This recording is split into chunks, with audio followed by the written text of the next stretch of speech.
Bonjour à vous, Badne. Bonjour. Vous êtes membre du collectif Tekre, Oui. créé aux États-Unis. Comment se porte le collectif depuis sa création aujourd'hui? Oui, tout se passe bien dans la mesure où nous nous sommes retrouvés autour de la création artistique. On s'est rendu compte qu'aux États-Unis, il y a beaucoup de jeunes Burkinabés qui sont là-bas et qui ont des talents sur le plan artistique. Donc, c'est pour ça qu'on s'est dit que ça sera bien d'utiliser ce talent-là pour la cause nationale. Et depuis qu'on a sorti la chanson, ça nous a permis de ressouder un peu les liens.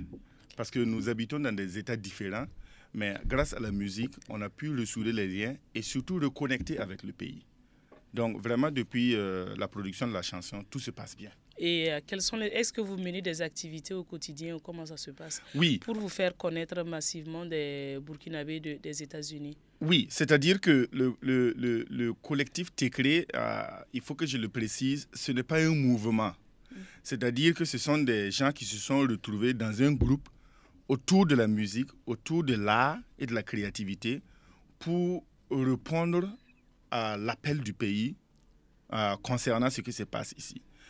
Et en marge de ça, nous organisons également des activités de sensibilisation, surtout à l'endroit de la diaspora, particulièrement aux États-Unis.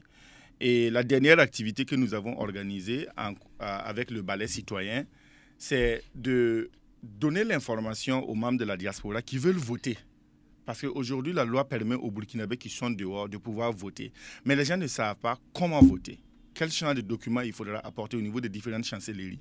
Donc nous avons invité les membres de la CENI qui sont venus et qui ont fait une conférence pour expliquer aux Burkinabés qui résident aux États-Unis, surtout dans l'État de New York, comment voter, comment se préparer pour pouvoir voter.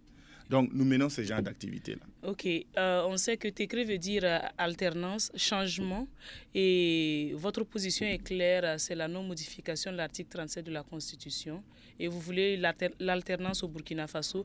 Et comment est-ce que vous vous activez aux États-Unis pour que la diaspora burkinabé puisse voter non s'il y a un référendum? Oui, c'est-à-dire qu'au niveau de la diaspora burkinabé, déjà, le plus important, c'est de faire en sorte que les gens puissent connaître et comprendre les enjeux qu'il y a. La question du référendum, la question des élections, là n'est pas le débat. Le vrai débat, c'est pourquoi je vais aller voter. Je cherche le changement, pourquoi. Donc, si nous pouvons, à travers la musique, à travers l'art, à travers les films, pouvoir exprimer et présenter les enjeux politiques qu'il y a à la diaspora burkinabé, ça leur permettra chacun de prendre ses positions, soit pour, soit contre. Je rappelle que, encore une fois, au sein du collectif, il y a des gens qui ont un talent énorme. Par exemple, nous avons quelqu'un qui a appris le cinéma. Il a été dans une école de cinéma et il produit des films, par exemple. Et ces films-là, ça permet d'ouvrir les yeux des gens. Donc, peu importe ce qui va se décider ici, je pense que nous allons réagir en produisant encore plus des œuvres artistiques pour permettre aux gens de pouvoir déceler et discerner les enjeux et chacun pourra prendre la décision en son âme et conscience. Ok, et parlant toujours de changement, on sait qu'au niveau, quand on parle de la rupture avec les longs règnes, ici en Afrique, il y a toujours crise. Il y a toujours des problèmes après des dirigeants qui ont passé plus de 20 ans au pouvoir. Et selon vous, quel type de changement il faut au Burkina Faso? Comment est-ce qu'on doit arriver à l'alternance au Burkina Faso pour qu'il n'y ait pas de crise? Oui, c'est-à-dire qu'il faut d'abord comprendre que le système politique de notre pays est constipé. Ah bon? Oui, le système est constipé, c'est-à-dire que il faut de l'aération. Et il faut de l'aération, c'est ça le changement, c'est ça l'alternance. Mais c'est normal. Quand on parle de changement, le changement fait peur. Quand on parle de changement, le changement, il y a des risques. Et en même temps, il y a aussi des opportunités. Et il faudra aussi que les gens comprennent que le départ du président Blaise Compaoré n'apportera pas tout de suite demain la démocratie. On l'a vu avec la Tunisie. Le plus important, c'est qu'il nous faut des leaders politiques qui vont inviter la population burkinabé à un combat. Et il faut que nous, on comprenne que les habitudes qui se sont installées pendant 30 ans là, avec ce système, oui. Ce n'est pas du jour au lendemain que tout va bien marcher. Parce qu'il y a des habitudes qui se sont installées pendant près de 30 ans. On l'a vu dans des pays, par exemple, si vous prenez la Guinée, quand à la mort du président, on a organisé les élections. L'actuel président, Alpha Condé, il est arrivé, il a trouvé que l'administration est corrompue. Alors, comment est-ce que tu peux travailler avec une administration corrompue qui a eu des habitudes pendant 24 ans? C'est difficile. Donc, ça va prendre du temps. Mais le plus important, peu importe qui va venir au pouvoir, le plus important, c'est qu'on ait des leaders politiques qui vont nous rassembler. Et surtout qui vont répondre aux préoccupations des jeunes. Parce qu'aujourd'hui, la jeunesse a été oubliée. Au Burkina Faso. Nous avons été oubliés. Les hommes politiques, ils nous ont fait de belles promesses, mais ils ne les ont pas tenues. Donc, peu importe qui va venir au pouvoir, que ce soit quelqu'un du CDP, que ce soit quelqu'un de l'opposition, de la société civile, les hommes politiques sont les mêmes. Tant que la jeunesse ne va pas se mobiliser, ils vont nous oublier. Donc, l'enjeu pour nous, c'est de dire aux gens, OK, l'alternance, c'est vrai que ça fait peur, mais on n'a pas le choix. Il faut qu'on aille nécessairement vers ça. Si vous prenez un enfant, il naît, il grandit. Est-ce qu'on peut décider, l'être humain peut décider qu'il ne va pas changer? Ce n'est pas possible. Si tu refuses le changement, tu te bloques. Donc, acceptons d'aller vers le changement, mais nous avons besoin de leaders politiques qui vont nous inviter à un combat noble et qui vont nous expliquer les sacrifices qu'il y a et améliorer chaque jour un peu plus le quotidien des Burkinabés. Si ce leader-là réussit ça, je pense que le changement va se faire de manière tranquille quoi. Sans crise. Et puis bon, tout le monde aura pour son compte, quoi. Et parlant des hommes politiques, il faut savoir que le président du Faso a appelé en septembre passé à un dialogue politique national sur la question de l'article 37 de la Constitution, le référendum. Mais malheureusement, le dialogue a échoué pour des questions de préalable.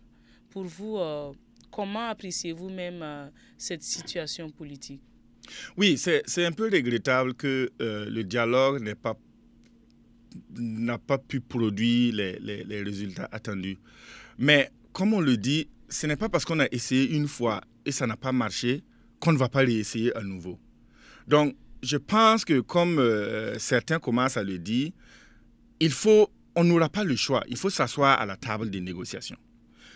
Mais ça suppose que l'offre de dialogue est sincère et ça suppose également que la demande de dialogue est aussi sincère. Et il faut que les gens, les uns et les autres, arrivent à la table de négociation avec l'idée de travailler pour nous faire sortir de cette situation-là. Et je pense également qu'il faudra penser également à élargir un peu la base de ce dialogue-là. Parce qu'aujourd'hui, ce sont les hommes politiques qui sont à la table de négociation. Il faudra aussi penser aux acteurs de la société civile. Si vous prenez par exemple un mouvement comme le Balai citoyen, vous prenez par exemple la CGD, vous prenez par exemple les leaders religieux, ils ont quelque chose à offrir. Ils ont quelque chose à offrir et il faut aussi le faire de l'espace pour qu'ils viennent contribuer et apporter des idées. Les hommes politiques nous ont mis dans cette situation-là. Donc, il ne faut pas qu'ils pensent que c'est eux seulement qui ont le monopole des idées pour nous sortir de cette situation. Donc, je pense qu'il faut qu'on y aille dans la bonne foi. Actuellement, le dialogue a été rompu parce que personne ne faisait confiance en l'autre. Il y avait une crise de confiance. Donc, il faut travailler à construire cette confiance. Si vous vous souvenez, par exemple, et on peut s'inspirer de modèles vécus ailleurs. C'est vrai que comparaison n'est pas raison. Mais si vous prenez l'exemple de la crise en Afrique du Sud, quand il fallait passer de l'apartheid au pouvoir pour le peuple, les deux parties ont négocié. Et pour faire ça, ils ont pris le temps de préparer les négociations. Aujourd'hui, au Burkina, on ne prépare pas les négociations. Les gens s'affrontent par presse interposée, les gens s'affrontent par déclaration interposée, mais on ne s'assoit pas pour regarder vraiment les vrais problèmes. L'ANC et puis Frédéric Declercq, ce qu'ils avaient fait, ils avaient fait un truc qu'ils avaient appelé « talk in the bush ». C'est-à-dire qu'ils se sont retrouvés quelque part en milieu rural et ils se sont mis à parler comme ça pour construire la confiance, avant d'aller à la table de négociation. Ça, ce sont des choses, par exemple, qu'on peut explorer. Il faudra que les gens, par exemple, que le camp présidentiel, les gens qui vont négocier, qu'ils se retrouvent quelque part, je ne sais pas où, pour essayer de discuter à bâton rompu, loin de la presse, loin des caméras. En faisant ça, la confiance peut revenir. Mais il faudra également peut-être que les gens discutent sur les intérêts et non sur les positions. Si chacun s'arc-boute sur les positions, les positions cachent toujours des intérêts. Donc, il faudra par exemple que chacun essaie de comprendre les peurs de l'autre, que chacun essaie de comprendre pourquoi l'autre pense ça. En faisant cet exercice-là, je pense que ça peut nous permettre d'éviter le pire. Parce que dans tous les cas, quelle que soit la méthode qu'on va utiliser pour résoudre cette crise-là, à la fin de la journée, il faut que les gens s'asseyent pour négocier et trouver une solution politique. La force n'a jamais résolu les problèmes dans un pays. Donc, je pense que nous ne pouvons pas faire l'économie de discuter pour peu que ça soit une discussion sincère pour trouver des solutions. Et parlant de dialogue, il faut savoir également qu'au Burkina, on a une longue liste de rencontres entre société civile et partis politiques, surtout avec, on a le Collège des sages qui a produit également un rapport et il y a pas mal de choses, il y a le CCRP également. Et malgré tout cela, il n'y a rien eu. Ils se sont entendus, il y a eu des propositions consensuelles qui ont été mises en place. Les non consensuels, par exemple, quand on prend l'article 37 de la Constitution, c'est les partis non consensuels qui sont en train de... Ça fait partie des partis non consensuels, des propositions non consensuelles. Et aujourd'hui, cela revient sur la table encore. Est-ce à dire que, parlant de dialogue, faire des dialogues pour faire des dialogues, est-ce que c'est nécessaire? Non, c'est-à-dire que il faut mettre les choses dans leur contexte. Dans notre culture, ici au Burkina Faso, on ne refuse pas le dialogue. Mais comme je l'ai dit, il faut que cette offre de dialogue soit sincère. Et c'est autour de la sincérité qu'on peut accepter de discuter ou pas. Mais ils sont nombreux ceux qui doutent de la sincérité du dialogue. Exactement, et c'est ça le problème. Et c'est ça il faut construire cette confiance-là. Et la confiance se construit. L'opposition, par exemple, a des raisons de douter de la sincérité du camp d'en face. Et le camp d'en face aussi peut avoir aussi des raisons de douter de la sincérité de l'opposition. Mais le plus important aujourd'hui, c'est de construire cette confiance-là. Et je pense que l'histoire est un juge redoutable. L'histoire aujourd'hui va juger tous les acteurs qui ont la responsabilité de faire en sorte que le Burkina Faso n'aille pas dans le précipice. Et je pense que tous les acteurs qui sont à la table de négociation ont une lourde responsabilité dans ce sens. Donc, nous sommes des artistes. Nous ne pouvons pas venir conseiller les hommes politiques pour leur dire « il faut faire ça, il faut faire ça ». Nous observons, nous les observons. Et nous les tiendrons pour responsables si d'aventure les choses ne se passent pas comme nous le souhaitons. À eux d'aller s'asseoir, de trouver des innovations, de négocier, de discuter et de trouver des formules pour satisfaire les uns et les autres. Bon, maintenant, si malgré leur bonne foi, si malgré leur effort, ça ne va toujours pas, là maintenant le peuple peut comprendre. Mais je pense que pour l'instant, il y a encore la possibilité de pouvoir négocier et de discuter. Les deux camps ont d'ailleurs intérêt à ça. Et la possibilité de négocier. Et si maintenant, parce que l'opposition a dit qu'elle met fin unilatéralement au dialogue entre elle et le pouvoir en place. Maintenant, si on partait au référendum, qu'est-ce que pour le collectif Tékré, est-ce que le référendum est nécessaire? Bon, je pense que les gens ont suffisamment discuté et expliqué les enjeux de ce référendum. Il y a eu beaucoup d'écrits dans les journaux, dans un camp comme dans l'autre, pour expliquer le bien fondé, le non fondé du référendum. Mais je pense qu'au-delà du référendum, quelqu'un a dit que le Burkina Faso n'est pas en crise. C'est une seule personne qui est en crise. Le professeur Luc Ibriga a dit que si le président de la République ouvre sa bouche demain matin pour dire qu'il ne se représentera pas en 2015, tout sera désamorcé. Donc, en faisant cette lecture-là, on peut se dire que peut-être ce qui préoccupe le camp présidentiel, c'est la survie politique du président de la République après 2015. Donc, si l'opposition a cette lecture-là, peut-être qu'elle peut trouver des arrangements pour faire en sorte que le président puisse avoir sa survie politique et que le pouvoir aussi passe de main après 2015. Mais le CCRP a réglé le problème parce qu'il y a l'amnistie pour tous les chefs d'État burkinabés. Oui, mais on connaît un peu l'histoire de comment le CCRP a évolué et comment ça s'est terminé. Et je crois savoir qu'il y a beaucoup de gens qui n'ont pas participé à ça. L'opposition politique n'a pas participé. Exactement. Donc il y a une crise de confiance. Oui. Il y a une crise de confiance au niveau de cette histoire-là. Et encore plus parce qu'ils avaient dit que les points non consensuels, on n'allait pas toucher. Allait rester en l'état. Aujourd'hui, on discute de ces points-là. Donc il y a un problème. Donc moi je pense que l'opposition doit faire preuve de créativité et avoir une stratégie claire et ne pas être toujours dans la réaction. Le président a dit ça, donc on réagit. Et quelqu'un a dit ça, donc on réagit. Non, il faut que l'opposition politique ait une stratégie claire. Si elle veut négocier, qu'elle négocie. Si elle veut utiliser d'autres méthodes, qu'elle utilise. Mais il faut qu'il y ait une stratégie claire. Mais dans tous les cas, nous les demandons et nous les supplions. Il faut regarder à gauche, à droite. En Côte d'Ivoire, nous avons vu ce qui s'est passé. En Centrafrique, actuellement, ça ne va pas. Rwanda, Burundi, Tchad. Il faut tirer des leçons de tout ça et nous éviter et nous faire l'économie des blessés et des morts inutiles. Aujourd'hui, le Burkina Faso n'a pas besoin de ça. Nous avons vraiment d'autres problèmes à régler. Regardez dans nos hôpitaux, les gens meurent comme des mouches. Les routes, il n'y en a pas. L'école, il n'y en a pas. L'université, ils n'ont même pas encore terminé l'année académique 2013. Donc, il y a d'autres problèmes plus urgents. Il y a d'autres préoccupations.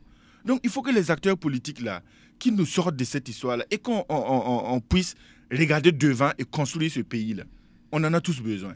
Ok, on voit que le collectif Tékré s'intéresse beaucoup plus à la jeunesse burkinabé. Quel est votre message?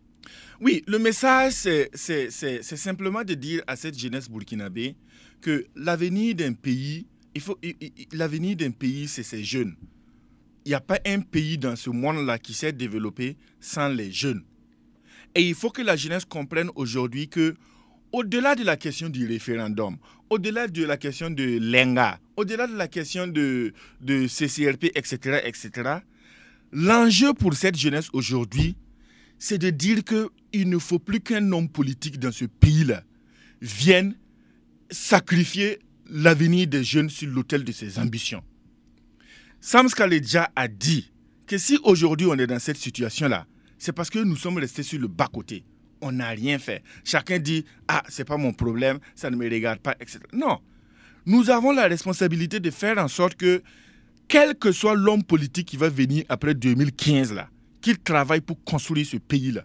Et pour construire ce pays, il faut que les jeunes puissent se retrouver. Les jeunes ont un rôle à jouer. Et les jeunes, il faut que nous, on joue notre rôle de contre-pouvoir. Les hommes politiques sont les mêmes de l'opposition qui crient aujourd'hui là. Demain matin, si nous, on n'est pas mobilisés et déterminés là, on va se retrouver encore en train de lutter contre eux. Donc, il faut que les jeunes comprennent qu'aujourd'hui, l'enjeu, c'est de faire en sorte que demain matin, quelle que soit la personne qui va venir au pouvoir, même si c'est le diable, il faut que nous, on mette en place des contre-pouvoirs efficaces pour que jamais dans ce pays-là, qu'on abuse des droits des jeunes dans ce pays-là. C'est vraiment le message que je souhaite passer. Il faut que les jeunes s'engagent. Ceux qui ne veulent pas s'engager dans les partis politiques, qu'ils aillent dans des associations, dans des confessions religieuses, dans leur quartier. Il y a toujours quelque chose qu'on peut faire. Les conseillers qu'on a élus dans les quartiers, là, il faut qu'ils les observent, il faut qu'ils les jugent, il faut qu'ils les tiennent pour responsables dans leurs promesses politiques. En s'engageant là, l'homme politique va réfléchir 2 fois. Mais si on ne s'engage pas, Laurent Gbagbo a dit que devant c'est maïs. Et c'est ça qui va nous créer des problèmes demain. Ok, merci bien, Wagner. Merci beaucoup.